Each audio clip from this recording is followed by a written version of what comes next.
Muy buenos días a todos los aquí presentes. Bienvenidos a ya el último día de actividades de esta semana de Derechos Humanos y Violencia.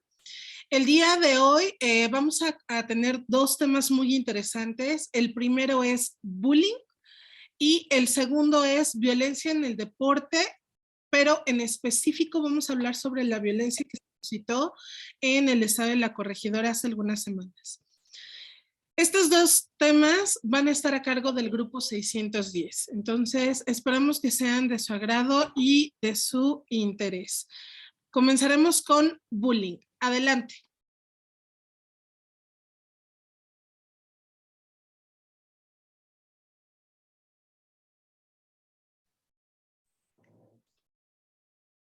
¿Ya nos pueden ver? Sí. Bueno, muy buenos días a todos. Espero se encuentren muy bien y estén pasando un buen día. Bueno, el tema que hoy les vamos a comentar es sobre el bullying. Somos del grupo 610 y espero que les guste y les podamos dar un poco de información. Siguiente, por favor.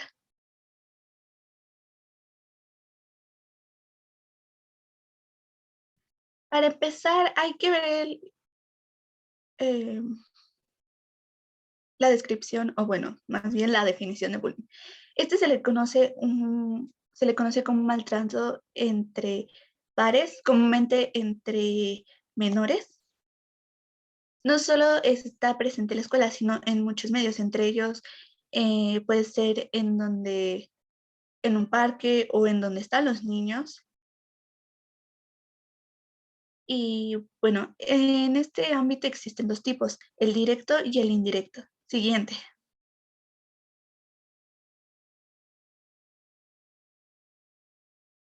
Bueno, a continuación veremos algunas características, entre ellas el bullying. Podemos verlo en muchas partes de nuestra vida y en muchas ocasiones podemos ver lo que es tan cotidiano. Sin embargo, esto no debe de ser así. Así que por ahora, eh, bueno, actualmente lo vemos mucho en el ámbito escolar y obviamente desde que somos muy jóvenes. Siguiente. Algunas de las características que vemos en el bullying es que comúnmente las personas son algo agresivas o actúan de una manera intencional dañina. Se produce se produce de una forma repetitiva, es decir, que puede ser muy constante. Es una Disculpe, creo que se dejó de compartir. Sí, adelante. Otra vez, comparte.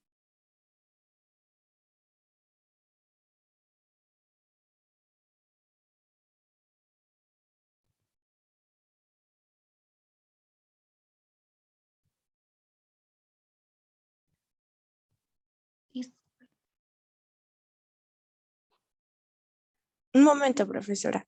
Sí, disculpe.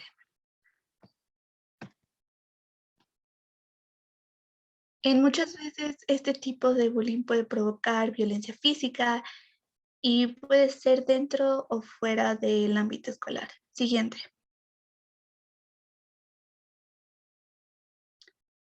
A continuación mencionaremos algunos tipos de bullying, entre ellos el bloqueo social y el hostigamiento. Bueno, el bloqueo social es considerado como las acciones de acoso que buscan, pues,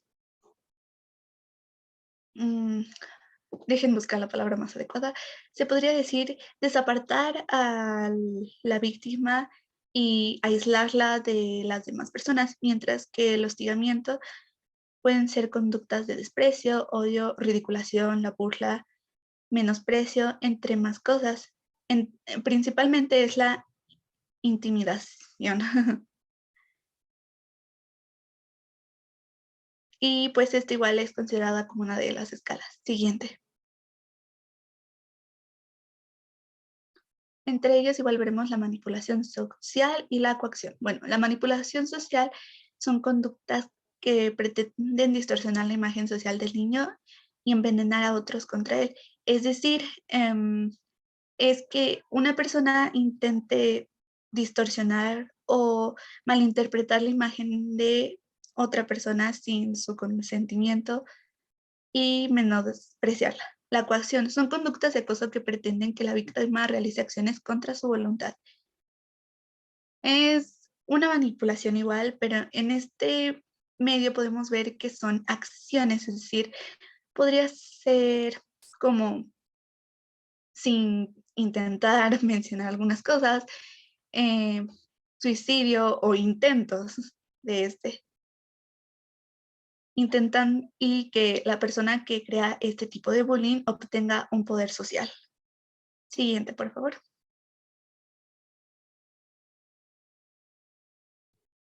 La exclusión social y la intimidación.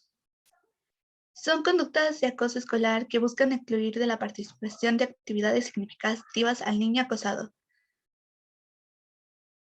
Ok, es muy común verlo y esto principalmente ha pasado, bueno, yo he visto que ha pasado en partes de actividades de educación física donde hacen equipos y hay dos personas y prefieren escoger a alguien más porque te dicen puede ser débil o simplemente porque no les caigas. La intimidación son aquellas conductas que buscan amedrentar, apocar o consumir emocionalmente al niño. Esto mediante acciones intimidatorias. Y bueno, esto creo que bueno, no nos ha pasado realmente, pero es muy cotidiano verlo con en nuestro entorno, principalmente para alejarnos y hacernos sentir mal. Siguiente, por favor.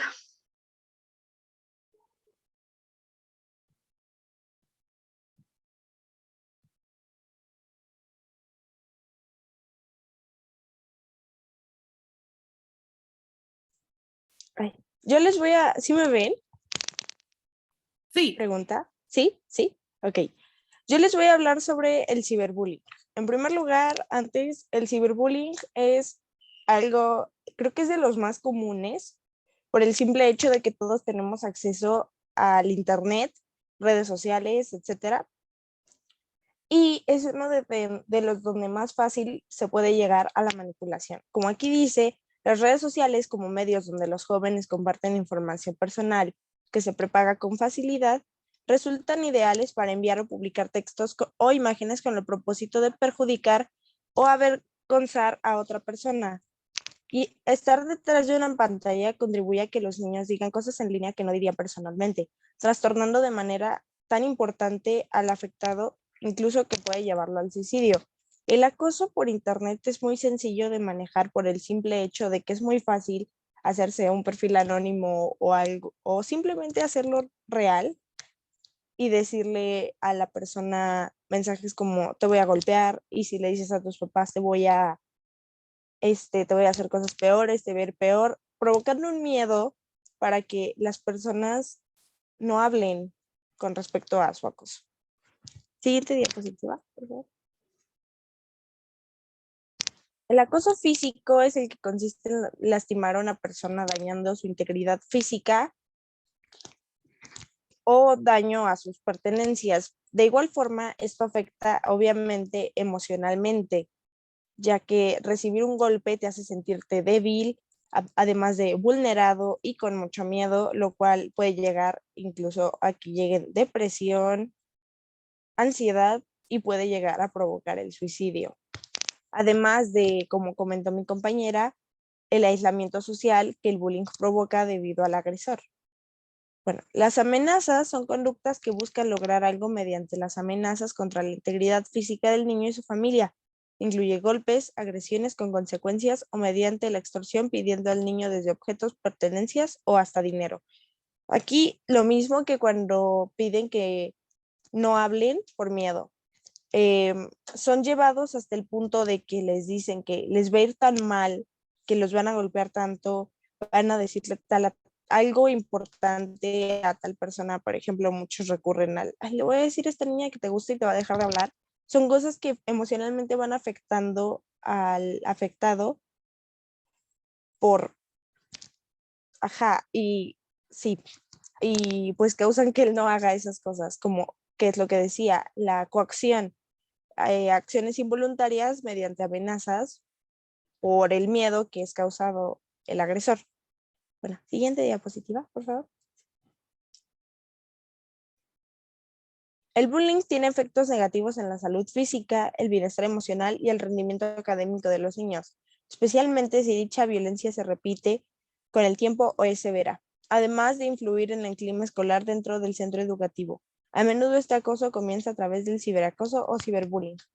Sí, no sé si les ha pasado, cuando alguien se siente deprimido no le dan ganas de hacer nada, mucho menos de estudiar. Esto le afecta al rendimiento, además de que al estar en clases, en el aula, supongamos, el niño se debe sentir como, bueno, se sienten amenazados, no se sienten en su lugar seguro que debería ser la escuela. Y el estar totalmente en estado de alerta, en vez de poner atención a la clase, hace que el rendimiento académico baje demasiado, además de que el ambiente escolar se debe sentir tenso por parte del agresor y el afectado. Y también, pues sí, como habíamos comentado, esto sí empieza a través del ciberbullying normalmente, porque así es más fácil dar la cara. Bueno, siguiente diapositiva, por favor. Señales de bullying: cambios repentinos de humor, lesiones o heridas que no tienen explicación, pérdida de daño o de objetos personales, menor rendimiento escolar, aumento en la frecuencia de dolores de cabeza o estómago, cambios repentinos en los hábitos alimenticios y problemas para dormir. En su mayoría, los cambios repentinos de humor pueden ser también por el estado de alerta. Por ejemplo, puede estar el chico comiendo normal, llega su mamá y le dice algo y le contesta súper mal porque se asustó y volteó y solamente le contestó. Las lesiones o heridas que no tienen explicación, eso se explica solo. El agresor lo golpea y el niño no quiere decir qué pasa. El pérdida o daño de objetos personales, lo mismo, el agresor lo hace, pero el afectado no quiere comentarle a su adulto de confianza por miedo, por las amenazas que ha recibido constantemente. El menor rendimiento escolar, ya lo expliqué en la diapositiva pasada. Aumento en la frecuencia de dolores de cabeza y estómago, también. Es que el miedo causa 1000 cosas en el cuerpo, en especial cuando la mayoría de las personas se asustan, da dolor de estómago. Y esto es como él tiene constantemente ya, vive con un estado de alerta el afectado, le afecta también al estómago y la cabeza, porque todo eso se guarda, todo lo que no dice, grita, que necesita sacar, se le guarda y se le va haciendo físico, también no solo emocional, ya se vuelve más físico, además de los moratones y demás que puede tener por los golpes. Los cambios repentinos en los hábitos alimenticios, la misma depresión que le ha provocado el estar siendo afectado por el bullying, hace que no den ganas de comer. Un síntoma de la depresión es que no tengan ganas de comer. Entonces, este es un cambio de hábito alimenticio. O también puede ser que el cambio sean los atracones y que lleve a la bulimia, porque el bullying lleva a muchos de estos tipos también de TCAs. Y problemas para dormir, el mismo miedo de el estar en alerta todo el tiempo por el miedo también provoca insomnio, por lo mismo. Cuando estamos asustados, a todos nos ha pasado, creo, no podemos dormir. Entonces, es precisamente lo que les pasa a ellos también, a los afectados. Siguiente diapositiva, por favor. Otras señales son el uso excesivo de celular o computadora, excusas para no ir a la escuela, evasión de cualquier tema relacionado con la escuela, aislamiento social, baja autoestima y conductas autodestructivas. El uso excesivo del celular o computadora puede ser precisamente por miedo a evitar contestarle al agresor, bueno, que tiene que contestarle por amenazas. De no ser así, también muchas veces sienten que su lugar seguro es el celular y la computadora, el internet, ya que puedes ver videos graciosos, cosas que los hagan sentir menos asustados de lo que están. Excusas para no ir a la escuela es sencilla. El miedo de seguir viviendo lo que viven, de que sigan siendo agredidos, es una buena razón para no querer ir a la escuela. Entonces, dan excusas como, ¿sabes qué? Me siento mal, para evitar encontrarse con su agresor y seguir viviendo su día a día, que no es bueno, está demasiado normalizado. Evasión de cualquier tema relacionado con la escuela.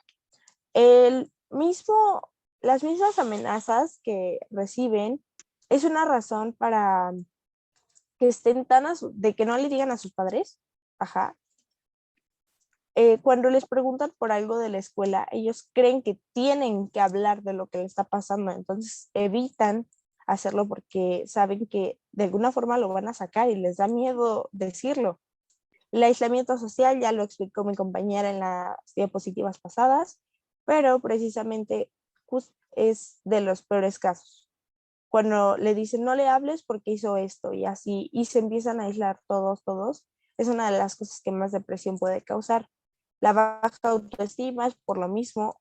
Reciben insultos como eres un inútil, no sirves para nada, eres un tonto, que de alguna forma también se les van quedando en la cabeza porque los que eran sus amigos y se alejaron de él o ella, como sea, les va haciendo que dicen, oigan, sí es cierto y por eso se me quedó, y se les va guardando todo eso. Y conductas autodestructivas, por la misma depresión, baja autoestima y todo, dicen, es que yo no sirvo y producen autolesiones en su mayoría. Siguiente diapositiva, por favor. Causas. Las causas del acoso escolar residen en el abusivo, generalmente víctimas de padres abusivos, hogares disfuncionales o una carga de violencia. Sus razones para el abuso pueden ser de distinto tipo, desde un reclamo inconsciente de afecto, envidia de la persona de la que abusa o distintas dinámicas cercanas a la psicopatía que denotan una preocupante ausencia de empatía.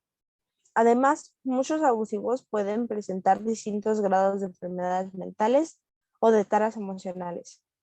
Aquí vamos a hablar más del agresor. Cuando un agresor crece con violencia en casa, él ve normalizado hacerle lo mismo a sus compañeros porque creció en ese entorno, en su casa, en su lugar, donde pues seguro otra vez. Porque pues sí. Entonces, al aplicarla a sus compañeros, para ellos es diferente, porque ninguno de ellos creció con la violencia que él pudo. Además de que esto le pudo causar muchos traumas, los cuales también pueden de que sacarlos con la violencia, como ve que en su casa lo hacen, le parece normal. Otros también, justamente como dice, pueden ya llegar a tener un grado de psicopatía, pero en realidad la mayoría, como dice aquí, pueden llegar a tener grados de enfermedades mentales que pueden ser trastorno de narcisismo, muchas veces pasa, porque al decir yo soy mejor que tú y por eso te puedo golpear y te puedo hacer lo que quiera, eso puede ser un grado de narcisismo. Y ese es un ejemplo de enfermedad, pero hay muchas más. Siguiente diapositiva, por favor.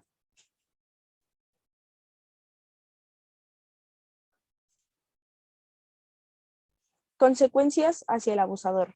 Las consecuencias del bullying son realmente serias. Por un lado, neutralizan la violencia, la crueldad y la injusticia en el ámbito escolar. Por ejemplo, aquí se les puede dar, para evitar esto, se le da al agresor apoyo psicológico, si es necesario psiquiátrico, para tratar su problema de violencia o la enfermedad que pueda llegar a tener mental, porque también muchas veces es consecuencia de no decir lo que les pasa en casa. Guardarse sentimientos puede llegar a que tengamos emociones tanto depresivas como de violencia, explosivas, vaya. Permitiendo que anide dentro de las generaciones próximas conocedoras desde temprano la terrible dinámica entre víctima y victimario, además de reproducir fuera de casa el dolor y el sufrimiento que padecen en su núcleo familiar.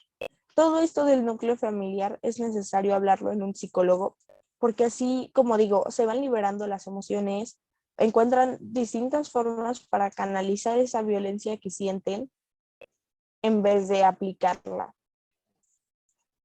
Entonces, sí. Siguiente diapositiva,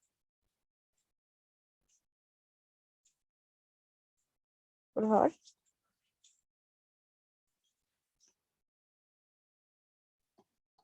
Consecuencias hacia la víctima.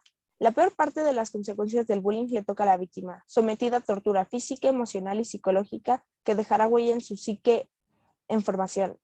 La destrucción de la autoestima, el desarrollo de fobias sociales y la sensación de culpa son consecuencias posibles, cuya identificación y tratamiento requieren a menudo ayuda terapéutica, incluso una vez llegada a la adultez. Sí, este es un trauma que le va a quedar a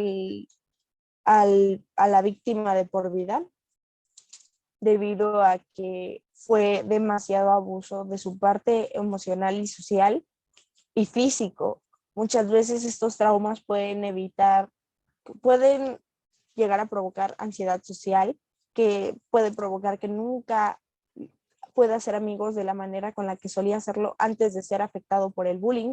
El desarrollo de fobias sociales también. No confiar en nadie puede ser una de las cosas que dicen, es que qué tal es mi amigo y me vuelve a hacer esto. Eh, Muchas cosas que quedan como trauma de por vida y que les van a afectar toda la vida, precisamente como dice, hasta la adultez, hasta que puedan volver a confiar en que hacer amigos y que no todos les van a hacer lo mismo que ellos vivían de chicos. Y más porque estaban en la etapa de formación, que es lo que dice, el psique en formación es donde más información se te queda guardada de lo que te va a pasar en un futuro, de tus ideales, etcétera.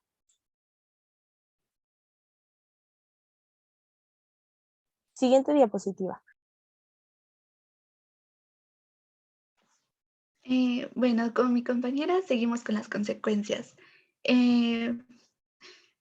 Por el momento nos ha mencionado algunas consecuencias que son muy comunes, pero desafortunadamente hay otras más las cuales atentan en contra de nuestra vida y de las demás.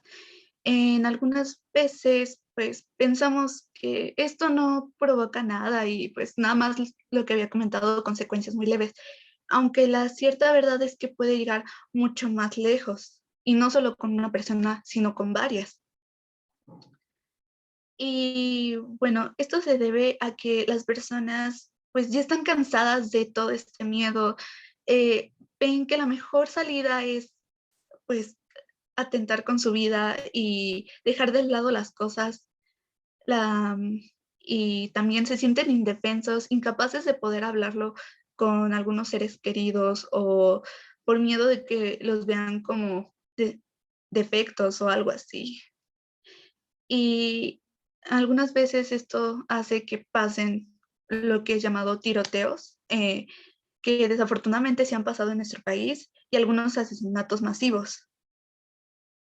Y lo más común que hace el individuo, el suicidio. Siguiente. Ahora hablaremos un poco del bullying en México. No es raro ver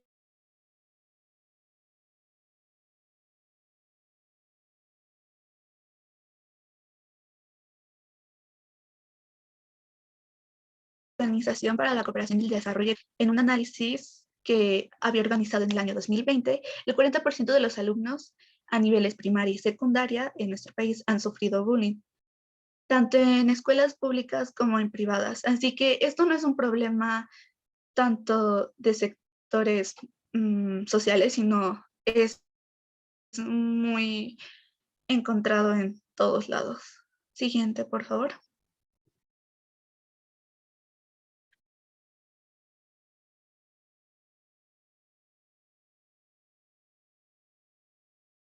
Gracias. Bueno, en este año se encontraron que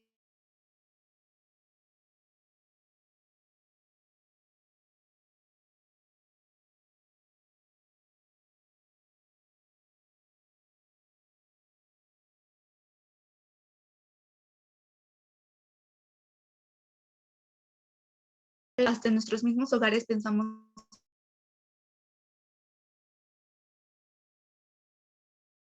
que pero deberíamos de ser más conscientes y dejar de minimizar las cosas. Oh, disculpen mi internet. Bueno, y esto es debido a que en muchas ocasiones, hasta en nuestros círculos más cercanos, han minimizado las cosas y pensan o tal vez confundiendo algunos aspectos con otros.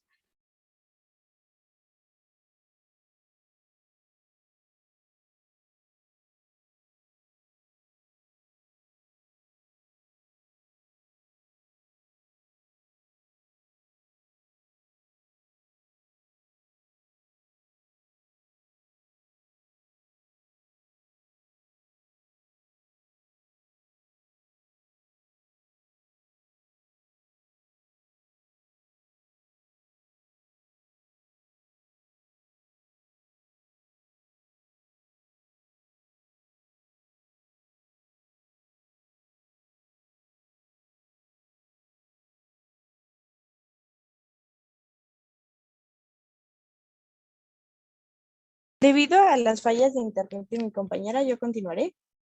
Este, el bullying en México, como dijo mi compañera, no es, ay, perdónenme, denme 2 segundos, profesora.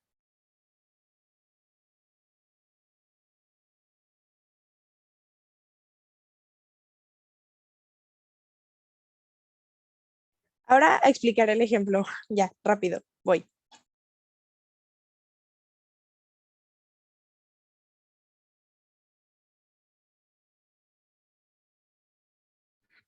Como ya nos pasamos de los 25 minutos, ahora me iré directamente al caso de Drake Hartman. Con solo 12 años, Drake Hartman se quitó la vida tras sufrir bullying por más de un año en su colegio de Utah, Estados Unidos. Una de sus hermanas lo encontró con vida tendido en el suelo en el interior de casa luego de que el niño intentara suicidarse. Poco después, la familia trasladó al menor a un hospital en estado crítico, pero murió el día siguiente. Los niños, y en especial los que sufren bullying a esa edad, son muy vulnerados, como ya lo explicamos durante toda la exposición. Y pues, sí, él fue uno de los casos, tristemente, que sí se quitó la vida. Otros han podido tener apoyo psicológico antes. Entonces, pues creo que aquí termina nuestra exposición, profesora. Muchas gracias a todos por su atención y escuchar. ¿Tienen alguna pregunta?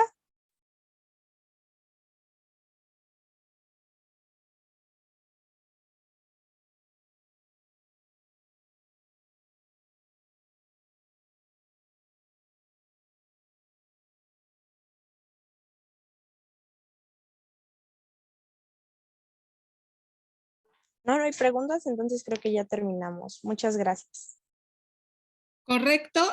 Muy interesante de verdad la ponencia y recuerden colocar sus preguntas y dudas en el chat para que nuestros expositores las puedan resolver. Ahora vamos a pasar al tema de violencia en el deporte, en específico el caso del estado de la corregidora, igualmente a cargo del 610. Adelante.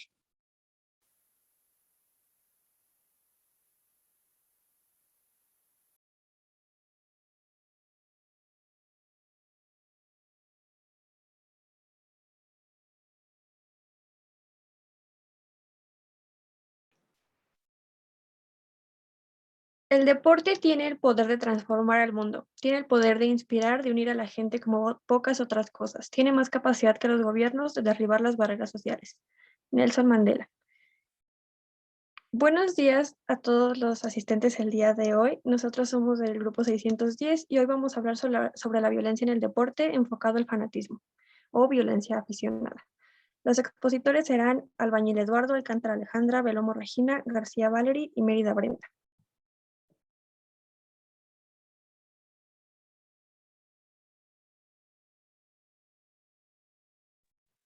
Los temas que abordaremos será qué es el deporte y qué aporta al ser humano, qué es la violencia en el deporte, cómo es que los aficionados se involucran en la violencia del deporte, cuáles son los factores por los que potencia la violencia en los aficionados, cuáles son las conductas que se han llegado a manifestar en los aficionados, la exposición de un caso real y cuál ha sido la respuesta de las autoridades y las soluciones propuestas por el equipo.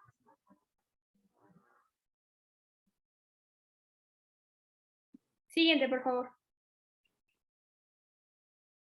Bueno, comenzaremos hablando de qué es el deporte y cómo aporta al ser humano.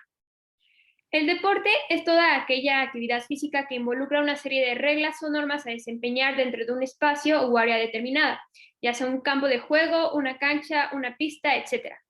Generalmente es de carácter competitivo y su práctica estimula las características físicas, mentales y sociales de los individuos.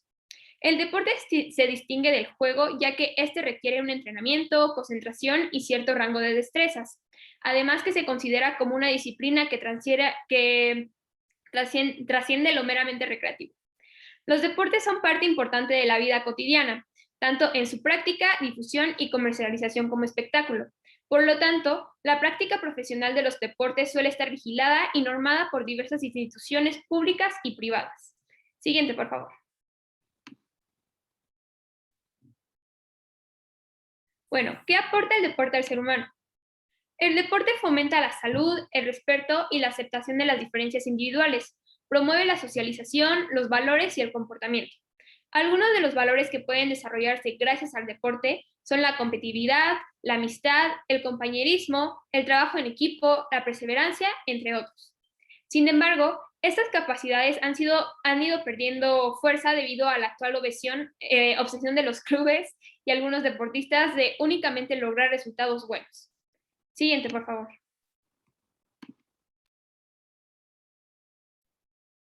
¿Qué es la violencia en el deporte? Bueno, es una de las manifestaciones más claras de las multitudes violentas o delincuentes. Esta multitud hace referencia a un número grande de personas o cosas, siendo su comportamiento el verdadero objeto de interés. Entonces, estos individuos que conforman a esta multitud sufren una interacción psíquica causal o también al mismo tiempo esporádica entre ellos mismos. Debido a esto se puede generar un comportamiento uniforme, independiente de la personalidad y también de la forma de ser de cada individuo que puede provocar un sentimiento de igualdad y de desconexión con la razón.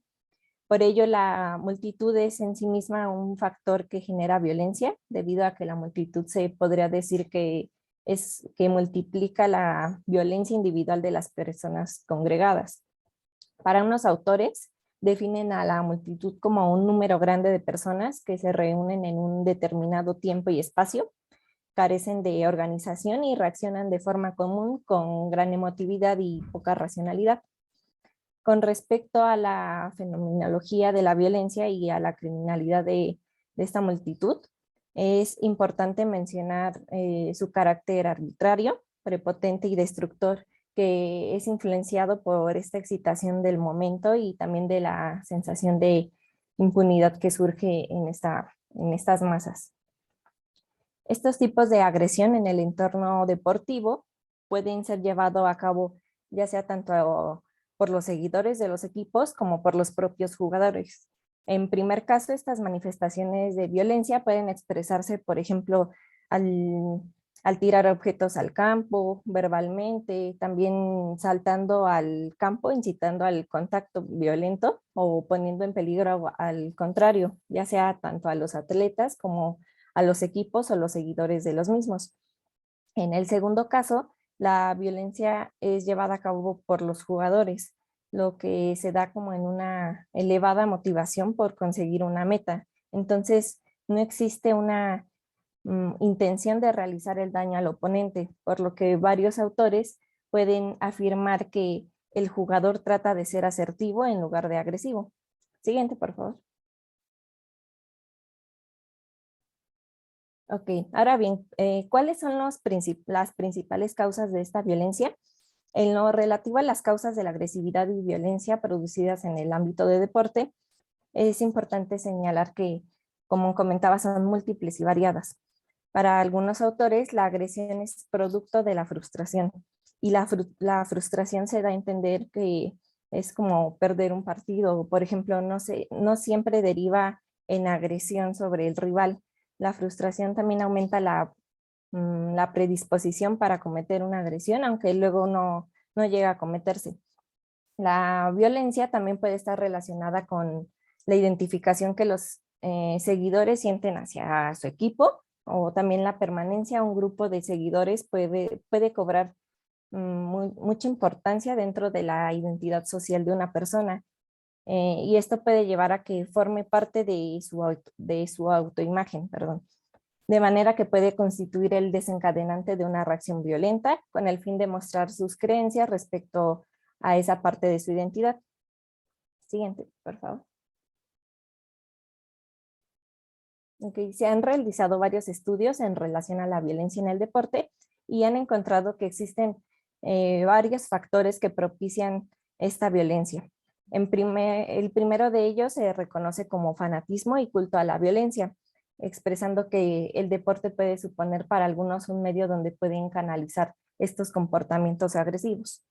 El segundo factor es aquel relativo a los problemas estructurales de la sociedad, siendo algunos de estos, por ejemplo, la falta de cultura, el estrés ambiental y la conflictividad propios de las grandes ciudades, también las desigualdades sociales y económicas que pueden provocar estas comparaciones de tipo socioeconómico entre los distintos equipos.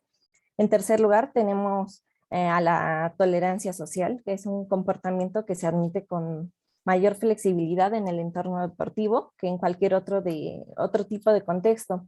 En cuarto factor, tenemos a la influencia de los medios de comunicación, que es muy importante. Entonces, de manera que se piensa que estos medios pueden tratar la violencia en el deporte de un modo inadecuado y pueden llegar a favorecer el hecho de que se pueda producir o mantener este tipo de violencia. El quinto y último de los factores se centra en los errores arbitrales y también en el mal estado de las infraestructuras.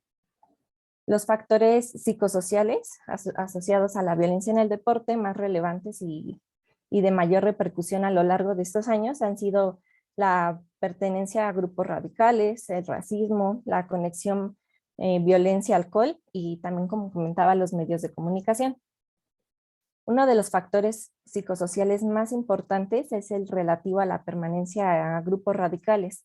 El grupo radical más representativo en el ámbito de la violencia en el deporte, principalmente en el fútbol, es el conocido como los hooligans. En el caso español, el grupo radical era el más popular y también era temido al mismo tiempo, que estaba constituido por los ultras. Siguiente, por favor. Ahora yo les hablaré de cómo es que los aficionados se involucran en la violencia del deporte. Durante el transcurso de un evento deportivo son numerosos los aficionados que disfrutan del encuentro, pero también muchos gritan, insultan y amenazan a los jugadores por una acción errónea, al árbitro por no estar de acuerdo con la decisión que ha tomado o contra otros aficionados por no ser del mismo equipo. Todas estas acciones son cada vez más recurrentes en el escenario deportivo, junto con toda la violencia física. Este tipo de violencia se fundamenta en la producción de lesiones a otro, ya sea por una agresión directa o por el lanzamiento de objetos. Los conceptos violencia y deporte se entienden como elementos confrontados, especialmente en cuanto a los valores que el primero muestra, porque el deporte se concibe como un instrumento beneficioso para la salud.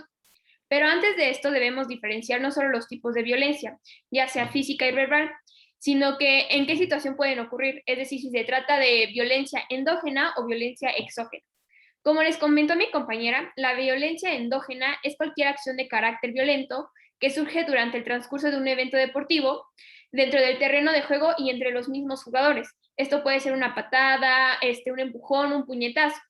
Mientras que la violencia exógena y de la que nosotros les estamos hablando es la ejercida por los aficionados antes, durante o después de un evento deportivo, ya sea dentro o fuera de este sitio, de las canchas y todo eso. Esta se puede presentar como desórdenes públicos, cánticos racistas, lesiones o hasta homicidio. En un evento deportivo podemos encontrar a numerosos aficionados que aplauden una agresión a un rival en un terreno de juego o que insultan a los rivales y al árbitro, basando en su libertad individual. Sin embargo, debe existir un límite por ser conductas de carácter violento cuyo único fin es ofender al contrario. Siguiente, por favor.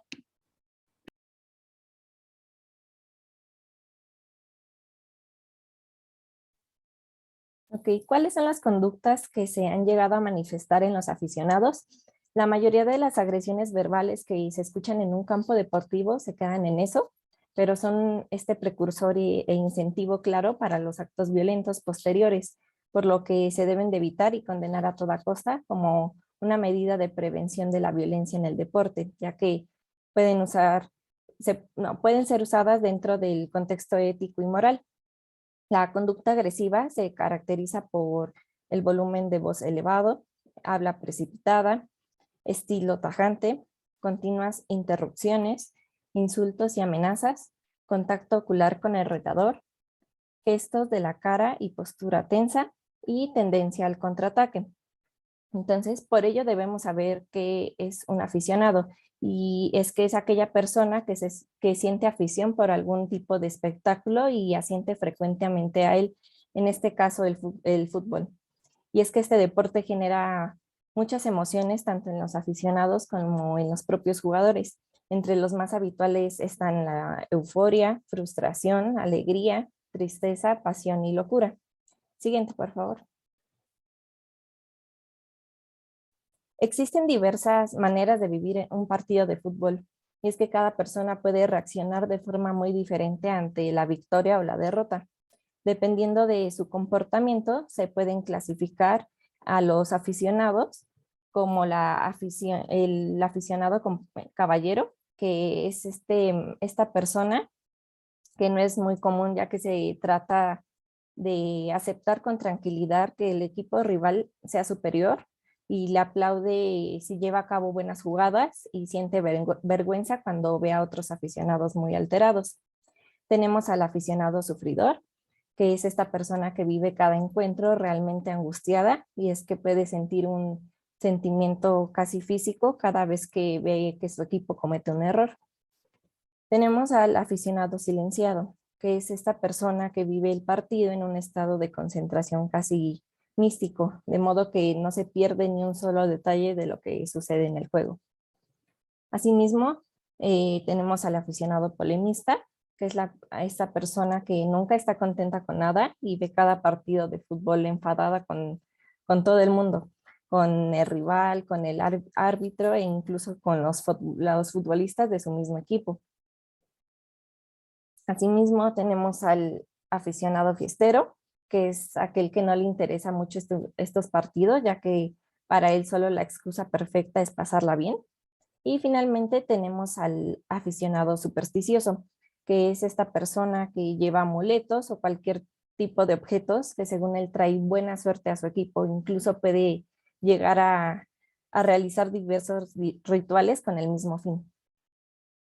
Entonces, el comportamiento del buen aficionado es muy importante porque la mayoría de los aficionados se comportan correctamente cuando ven o acuden a un partido de fútbol. Y es que por más que muchos intentan empañar el nombre del deporte, son más personas las que lo convierten en un deporte como maravilloso.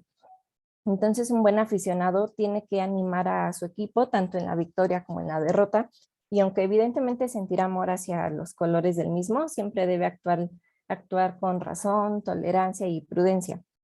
También un buen aficionado debe respetar a su propio equipo, pero también al rival contrario, a sus aficionados o al cuerpo técnico. Entonces nunca debe perjudicar a su club. Asimismo, el buen aficionado tiene que crear un clima de amistad y cordialidad con sus acciones. Esto hará que su equipo sea más grande, y también debe cuidar los servicios y las instalaciones del club, además de defender de forma adecuada el juego limpio. Su comportamiento y actitud también deben de servir de ejemplo a los demás aficionados e incluso a los propios jugadores. Siguiente, por favor.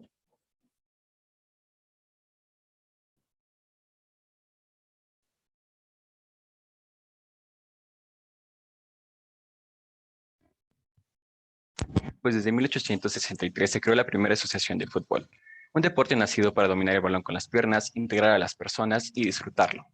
Pero a día de hoy, varias han sido las ocasiones en México y en el mundo en que este conflicto se ha disputado a nivel de aficiones, lo cual es un hecho muy lamentable, pues en la actualidad se ha incrementado el número de estas circunstancias.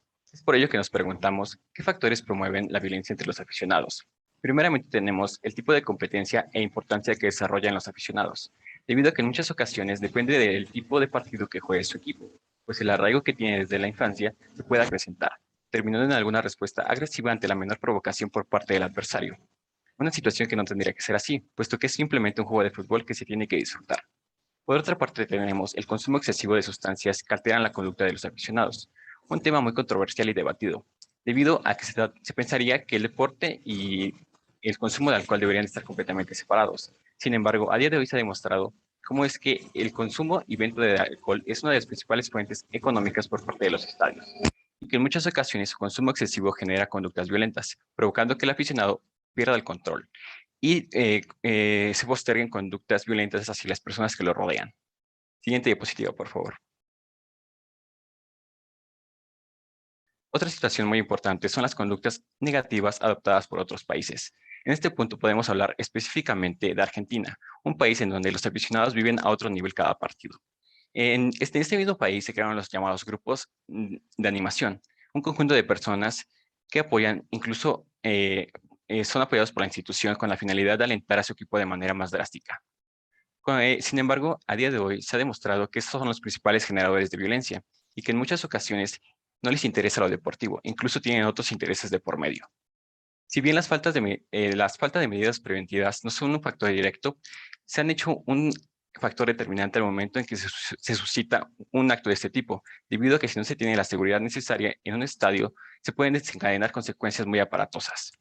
Por último, el contagio de actitudes y comportamientos es un hecho muy interesante, pues como he mencionado a lo largo de estos puntos, existen momentos en que los aficionados pierden el control y son rebasados por la euforia y por actitudes violentas. Y es así que incitan al resto de las personas a tener comportamientos muy similares, tal como sucedió en el caso que analizaremos a continuación. Siguiente diapositiva, por favor. ¿Qué pasó en el Estadio La Corregidora? El duelo entre Querétaro y Atlas ocurrió el pasado 5 de marzo del año en curso con marcador parcial 0-1 en favor de los rojinegros gracias al gol de Julio Furch durante el primer lapso. Se detuvo al minuto 63 luego de que un brote de violencia sobre la grada del Estadio La Corregidora se trasladó a la cancha y provocó la suspensión del duelo. Fue el árbitro Fernando Guerrero quien detuvo el juego luego de que aficionados en primera instancia, mayoría mujeres y niños, dejaban sus asientos para acceder al campo mientras el enfrentamiento entre barras crecía. Cabe mencionar que en los primeros reportes se hablaban de 17 muertos, pero autoridades solo mencionan heridos. Las fuentes oficiales del gobierno actualmente reportan 26 personas lesionadas y 3 de gravedad. De acuerdo con la narración de una persona presente en el recinto, el brote de violencia comenzó sobre la cabecera visitante debido a que los aficionados del Atlas comenzaron a pelear con familias que apoyan a Querétaro. No era tanta gente que se estaba peleando. Si hubieran mandado granaderos ahí, quedaba todo, pero no hubo nada de seguridad. Literalmente se estaban peleando mientras el partido estaba en juego y no había nadie de seguridad cerca, expresó al ser entrevistado. De acuerdo con dicho testimonio, la pelea fue creciendo y los de Querétaro le dieron la vuelta a todo el estadio para agarrarse a golpes. Posteriormente se metieron a la cancha y empeoró todo. Al minuto 61, aún con la pelota en juego, la barra de Querétaro dio inicio de intranquilidad cuando se intentaron salir de la cabecera en la que estaban situados para recorrer el ancho del estadio y unos segundos más tarde, Julio Furch dio avisos de un espontáneo corriendo sobre la cancha, a la vez que en una zona de grada cercana a la portería de Querétaro y Atlas se aglomeraron sobre los accesos a la cancha para huir de los disturbios que crecían de manera incontrolable por parte de las autoridades. Una vez que la invasión de la cancha comenzó, los jugadores y el cuerpo técnico del Atlas se dirigieron a los vestuarios de manera casi inmediata, mientras que su similar de Querétaro permaneció unos momentos más. Cabe mencionar que el portero titular de los Gallos Blancos permaneció un momento más. Durante los siguientes 2 minutos la afluencia de las personas sobre el rectángulo verde aumentó, aún en aparente calma, hasta que a la mitad del minuto 65 la gente comenzó a replegarse hacia la lateral del recinto que alberga los banquillos, debido a que los agresores también bajaron para continuar la revuelta. Sobre dicho flanco se generaron diversos actos deplorables, como la golpiza de una persona que quedó tendida sobre la línea de banda y también a gente lanzando objetos sobre la grada. La cabina del VAR situada en la zona también fue vandalizada y la pantalla del monitor quedó estrellada en su totalidad. Es importante mencionar que mucha gente se quitó o fueron despojados de sus playeras, que si estas eran del Atlas. De ahí la noticia de una chica que fue muy agradecida con un joven que le dio su playera autografiada para que pudiera salir a salvo del recinto.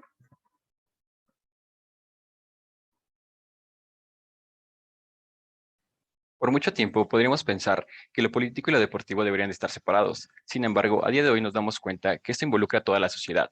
Es por ello que las respuestas ante este caso se dieron a nivel mundial, derivando en campañas por todo el mundo acerca de la no invasión y la no violencia, desde luego. Es por ello que lo político y lo deportivo condenan este tipo de violencia. Diversas autoridades se han visto involucradas desde el aspecto futbolístico hasta la política de un estado, en este caso Querétaro, debido a que es un tema que involucra a diversos sectores.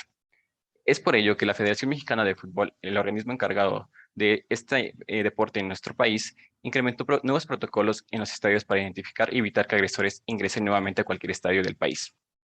Otra situación muy importante es que se crearon programas dirigidos a reducir las tendencias conductuales que pueden llevar a agresiones. Un ejemplo muy claro de esto fue posteriormente a este partido, en el minuto en que se dio este conflicto, los jugadores se dan la mano en muestra de una señal de que el respeto hacia el adversario es posible, ejemplificando a la afición que esto se puede llevar hasta las tribunas. Una parte muy importante y fundamental son las autoridades gubernamentales, debido a que obviamente se abrieron investigaciones acerca de las personas que se vieron involucradas, e incluso por intento de homicidio se les podría culpar. Específicamente, las sanciones que podemos mencionar sobre el club son una económica, una multa por 1.500.000 pesos, que muchos medios de comunicación criticaron, debido a que consideraron que no fue lo suficientemente tajante ante esta medida para todo el hecho que se suscitó en un estadio. Otra parte interesante es que los grupos que cometieron tales actos, que son los grupos de animación, tienen prohibido volver a asistir a algún estadio. Y desde luego, el estadio La Corregidora se vio vetado durante un año.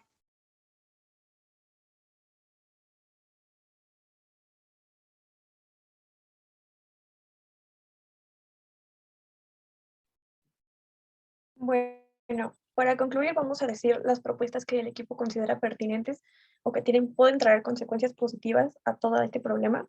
La primera sería prohibir la venta de alcohol, definitivamente en todos los partidos, porque el alcohol, sea legal o no, sigue siendo una droga y como tal tiene consecuencias en el cuerpo de las personas que lo consumen.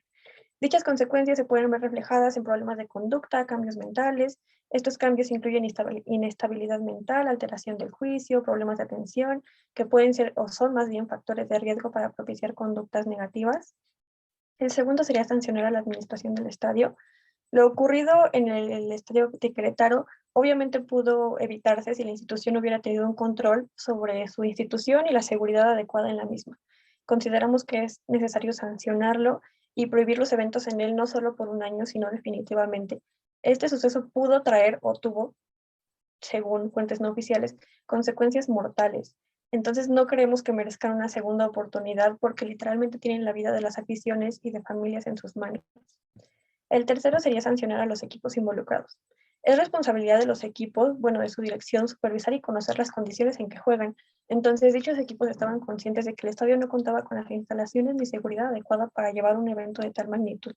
Entonces es necesario sancionarlos, ya sea económicamente con una multa que de verdad haga justicia a sus negligencias o prohibiendo su participación en los futuros eventos. Luego estaría establecer pautas y lineamientos de seguridad. Es claro que si existen dichas pautas, no se están cumpliendo y no están cumpliendo su función. Entonces es necesario establecer unas nuevas o reformular las existentes de acuerdo a las necesidades del deporte. Además de establecer una comisión que se encargue que de verdad estas pautas, leyes, normas sean cumplidas.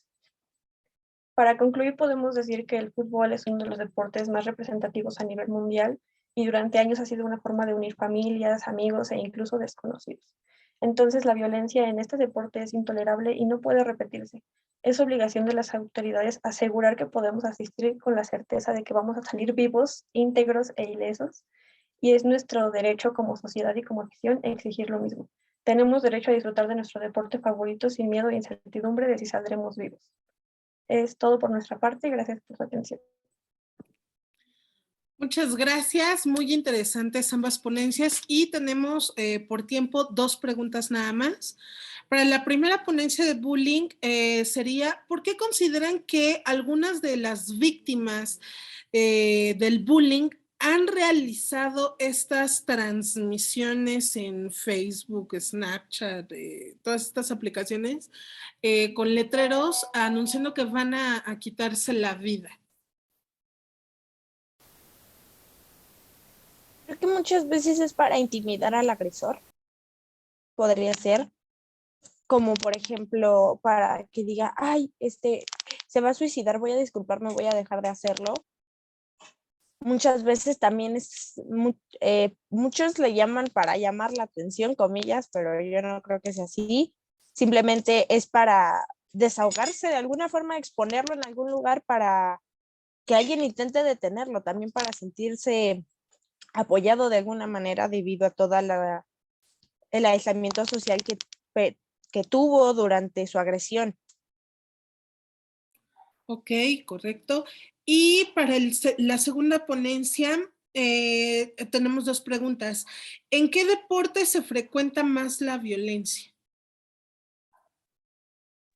Bueno, la violencia en el deporte está presente en todos los deportes, porque no sé si asistieron a ponencias durante la semana, pero justo ejemplificaban que esta puede ser ejercida no solo por las aficiones, sino por los mismos entrenadores o instructores hacia los mismos deportistas.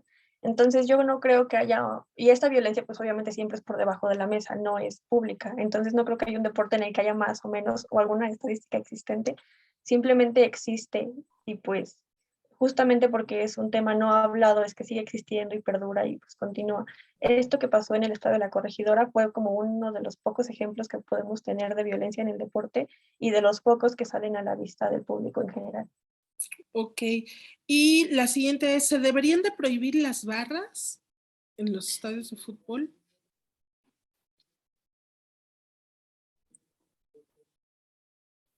¿Qué opinan?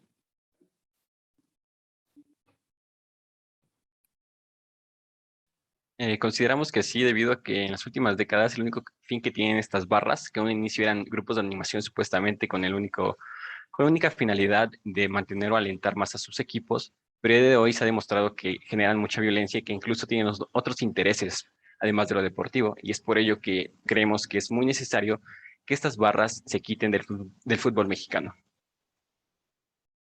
Correcto, pues muchísimas gracias por estas maravillosas ponencias y los invito a que registren su asistencia en el link establecido. Nos siguen también por el canal de YouTube y los invitamos a continuar con las siguientes ponencias que es violencia hacia el adulto mayor y violencia digital por este mismo medio. Muchísimas gracias a todas los asistentes y los invitamos a continuar con las actividades.